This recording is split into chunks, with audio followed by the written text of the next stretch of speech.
मूलतो ब्रह्मरूपाय मध्यतो विष्णुरूपिणे अग्रतो शिवरूपाय तुलसी त्वां नमाम्यहम्।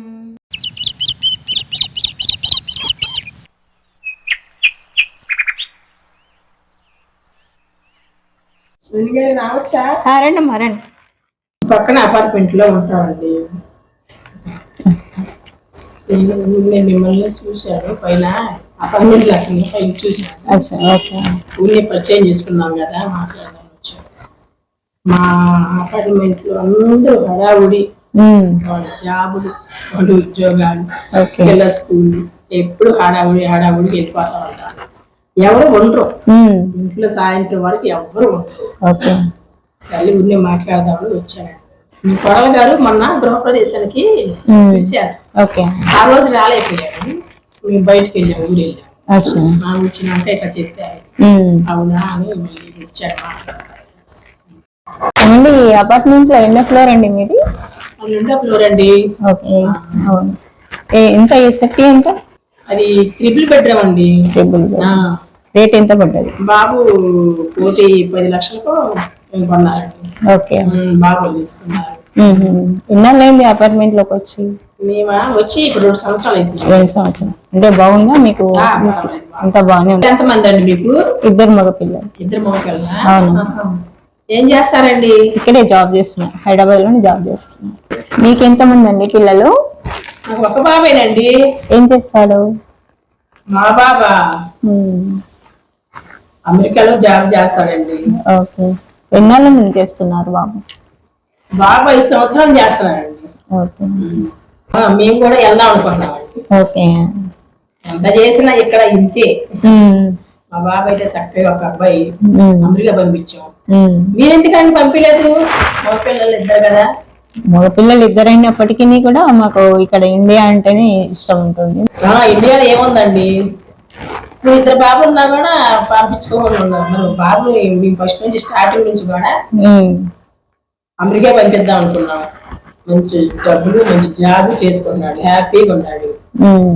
మీ బాబు కూడా బాబు పంపించచ్చు కదా. లేదమ్మా, మాకు ఇక్కడే ఇంట్రెస్ట్ ఉంది. మాకు మా పిల్లలకి 2కి ఇష్టం లేదు, అందుకని ఇక్కడ ఇండియానే ఉండి జాబ్ చేస్తున్నారు. అవునా? ఏమనండి, మా పిల్లడు అమెరికా పంపించి హ్యాపీగా ఉన్నాం. డబ్బులు పంపిస్తున్నాడు, శుభ్రంగా హ్యాపీగా ఉన్నాడు, పిల్లలు హ్యాపీగా ఉన్నాడు, మేము హ్యాపీగా ఉన్నాం. ఇంకా చిన్న 2 అబ్బాయిలు ఉన్నా కూడా చిన్న ఇంట్లో మీరు ఉంటున్నారు. మా ఒక అబ్బాయి అమెరికా పంపించినాక 4 అపార్ట్మెంట్లు ఉన్నాం. ఎందుకని?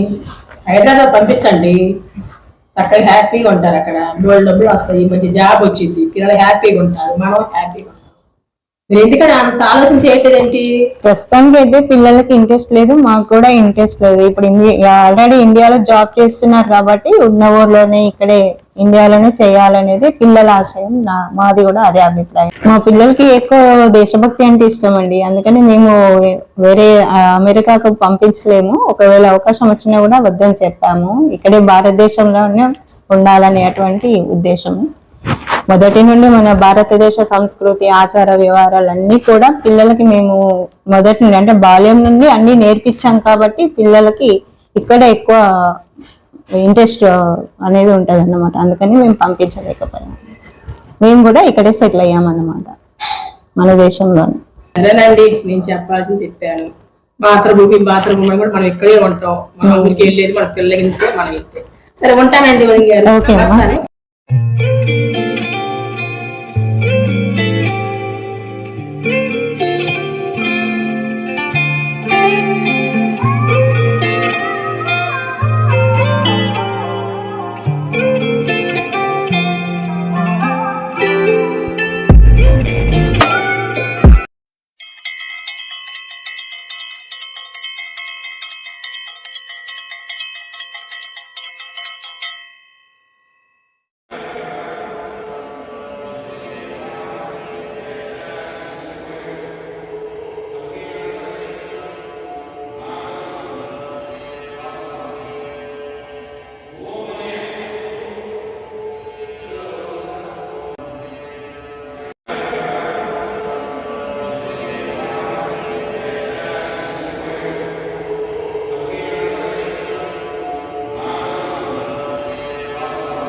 వదిన గారు రోజు ఈ గుడికి వస్తూ ఉంటారా? లేదమ్మా, అప్పుడప్పుడు వస్తుంటుంటాము, మనశ్శాంతి కోసం అనిపిస్తుంది. అవునా? మరి ఏం చేశారు? మీ పిల్లల గురించి చెప్పా కదా. మా పిల్లలు వెళ్ళారు కాబట్టి శుభ్రంగా హ్యాపీగా ఉన్నారు కాబట్టి మీ పిల్లల గురించి చెప్పానండి. మీరు ఏది ఆలోచించట్లేదు, ఏది సమాధానం చెప్పట్లేదు. ఎందుకని వదిన గారు అట్లాగా? పెద్దదాన్ని కాబట్టి అమ్మని చెప్తున్నాను, ఒక పిల్లడు హ్యాపీగా ఉన్నాడు, వెళ్తున్నా వస్తున్నా చూస్తున్నా. అందుకనే మీకు కూడా మేము చెప్పాం, మీ పిల్లలు కూడా వెళ్ళి పంపిస్తారేమోనని. సమయాన్ని బట్టి ఏదో టైంలో వెళ్ళాల్సి వస్తుంది. మీరు ఇక్కడే ఉండాలి, మాది మాతృభూమి జన్మభూమి అనుకుంటే మీరు ఇక్కడే కూర్చోవసరం. మీ ఇంటికి వచ్చి మొన్న చూశాను, చిన్న ఇల్లు. మా చూడండి 4 ఫ్లోర్లు కొనుక్కున్నాం, మా పిల్లలు కొన్నారు అమెరికా వెళ్ళాక. అప్పుడు మీరు ఇక్కడే ఉన్నారు, మా పిల్లడు వెళ్తానే ఉన్నాడు పైకి. చిన్న ఇంట్లో అట్లాగే ఉండిపోతున్నారు. ఇంక ఎప్పుడైనా పైకి వచ్చేది మీరు? ఎక్కడ వేసింది అక్కడే ఉంటున్నాం కదా, చూస్తాను కదా లోకం మీద. రూపాయి సంపాదిస్తేనే వాళ్ళ ఇల్లు ఉంటుంది, రూపాయలు లేకపోతే ఏదీ లేదు. మేము ఎక్కడే ఉంటాము, మాతృభూమి జన్మభూమి అంటే మనం ఇంతేనండి. ఏదైనా అమెరికా పంపిస్తేనే డెవలప్ అయితేనే మనకు కొంచెం విలువ ఉంటుంది, వాల్యూ ఉంటుంది నలుగురిలో. అది అందుకని చెప్పారు మీకు. కనీసం పాస్పోర్ట్ తీసుకోండి పిల్లలకి. ఎందుకు అలాగే ఉంటున్నారు మీరు? లేదమ్మా, మమ్మల్ని ఎందుకు విసిగిస్తారు మీరు ఇలా? మాకు అసలు ఈ దేశం అంటేనే, భారతదేశం అంటేనే మాకు ప్రాణం.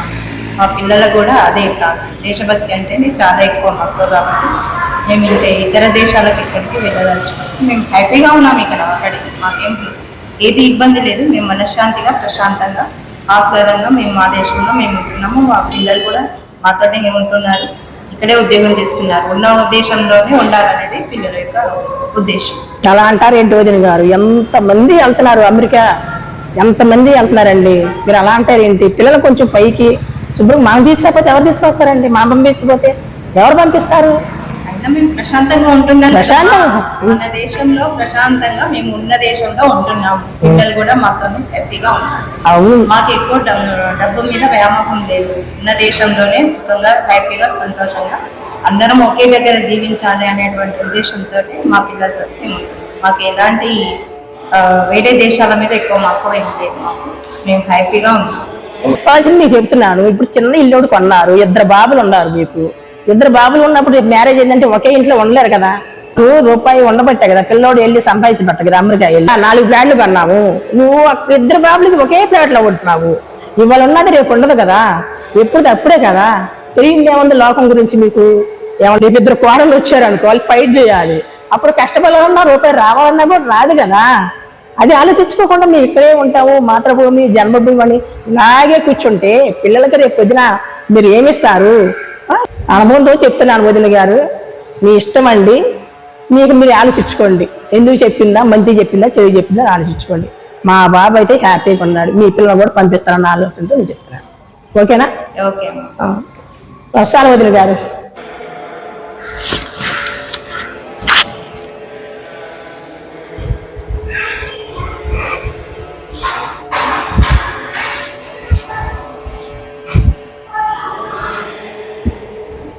యాండి చిన్న మాట అండి, యాండి చిన్న మాట అండి. ఏంటి చెప్పు. ఏం లేదు, అబ్బాయి ఇల్లు ఖాళీ చేయమంటున్నాడండి. ఇల్లు ఖాళీ చేయమన్నాడు? దేనికిట? ఏం చెప్తావు, వాడి దగ్గర డబ్బుండి కూడా బంగారం కూడా కొనలేకపోయాడు. ఇప్పుడు చూస్తాను. అవును, అది నాకు తెలిసిందే కదా. నువ్వే బంగారం కొనిపెట్టలేదు. నువ్వే మా అబ్బాయి అమెరికాలో ఉన్నాడు అందరికీ చెప్తున్నావు, అందరినీ పంపించమన్నావు. ఏం చేస్తావు? శాస్త్రి అయితే నీకు ఏం చేసుకుంటే ఇల్లు మనల్ని ఖాళీ చేయించి? ఏదో మనం చూస్తాడు ఉద్ధరిస్తాడు అనుకున్నాం, కానీ ఎట్లా చేస్తాడని ఎవరు తెలిసిందండి? అదే నేను చెప్పానామండి, పంపిస్తుంది పిల్లల్ని అమెరికా పంపిస్తే మన చేలు దాడిపోతాడు, వాడు అక్కడ సెటిల్ అయిపోతాడంటే నువ్వేం వినకుండా నా కొడుకు నా అందరికీ అమెరికా వెళ్ళాడని చెప్పుకోవాలి, డాక్టర్గా చేసేసావు. సరే అయిపోయిందే, కానీ ఎందుకంటే మనల్ని ఇల్లు ఖాళీ చేయమంటాం? ఎంత పెద్ద ఇల్లు ఎందుకు మీకు, ఖాళీ చేసేయండి, చిన్న ఇల్లు ఇదని చూస్తా అన్నాడు. ఒక్క కొడుకు అంత గారాలు పెంచి అమెరికా పంపిస్తే వాడు అట్లా చేస్తాడని కళ్ళలో కూడా ఊహించలేదండి. నువ్వు అనుకోలేదులే, నేను ముందే అనుకో, కానీ నువ్వు నీ కొడుకు నన్ను నా మాట వింటేగా. సర్లే ఏం చేస్తాం, ఇప్పుడు వాడి చేతుల్లో పడ్డాం, వాడి చేతిలో పడ్డ తర్వాత వాడు చెప్పినట్టు వినాల్సిందే. లేకపోతే ఆ మాత్రం కూడా చూడకపోతే మనం ఏం చేస్తాం కదా. సర్లే చూద్దాం.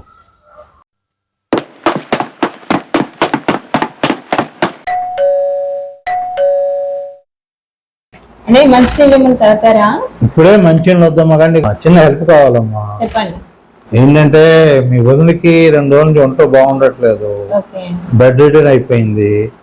మరి నాకేమో హాస్పిటల్కి వెళ్ళటం రావటం అది పెద్దవాడిని కదా అని తీసుకోలేకపోతున్నాను. కొద్దిగా మీ అబ్బాయి హాస్పిటల్ వర్క్ ఏమైనా చూసుకుంటాడేమో అని పంపిస్తావు కొద్దిగా. ఓకే అండి. ఏం లేదు, హాస్పిటల్ తీసుకెళ్ళడం రావటం నేను కూడా వెళ్తాను అనుకో. ఓకే. చాలా థ్యాంక్స్ అమ్మా. అయితే నీకు ఇంకో విషయం కూడా చెప్పాలి తల్లి. చెప్పండి. ఏంటంటే మీ వదిన కొడుకుని అమెరికా పంపించు అని నీతో చెప్తున్నది, కానీ తను మాత్రం ఏడవని రోజు లేదమ్మా. ఎందుకంటే ఆవిడ కొడుకు అంటే బాగా ప్రేమ అనమాట, ఒక్కడే కొడుకు కదా, చిన్నప్పటి నుంచి బాగా పెంచింది. అయితే తనకి ఏంటంటే గొప్పలు చెప్పుకోవాలని, గొప్పగా ఉండాలని, నలుగురిలో మా అబ్బాయి గ్రేట్ అని చెప్పుకోవాలని చెప్పేసి అది ఒక విధమైన మెంటల్ డిజార్డర్ అనమాట. అది చెప్పేసి దానివల్ల ఏమవుతుందంటే అంత తన వాళ్ళందరూ గొప్ప స్టేటస్ లో ఉండాలనుకుంది. పిల్లవాడిని పంపించేసిన తర్వాత వాడు అక్కడ సెటిల్ అయిపోయాడు. ఉన్న విషయం మళ్ళీ మీ వదినకి చెప్పొద్దు. వాడు అక్కడ సెటిల్ అయిపోయి డబ్బు అయితే సంపాదిస్తున్నాడు, కానీ వాళ్ళమ్మకు ఒక తులం బంగారం పని పెట్టలేదు. ఇల్లు ప్రాపర్టీస్ కొంటున్నాడు, మమ్మల్ని ఒక వాచ్మెన్ లాగా చూస్తున్నాడు అనమాట. ఇదంతా ఏంటంటే కొడుకు మీద పెంచుకున్న ప్రేమ ఆమెను చాలా బాధ పెడుతున్నది అనమాట. ఇది బయట కప్పిపుచ్చుకోవడానికి ఏంటంటే నీతోనే కాదు, చాలా మందితో కనపడిన వాళ్ళందరితో కూడా ఏం చెప్తుందంటే నా కొడుకు అమెరికాలో ఉన్నాడు, నా కొడుకు ఇది, నీ కొడుకు పంపించు. ఆ ఒక విధమైన సైకలాజికల్ డిజార్డర్ అనమాట. అందువల్ల ఏమనుకోవద్దు తల్లి, కొద్దిగా పంపిస్తే ఆ మంచి డాక్టర్ వచ్చాక మంచి ట్రీట్మెంట్ ఇస్తారట. వస్తానమ్మా.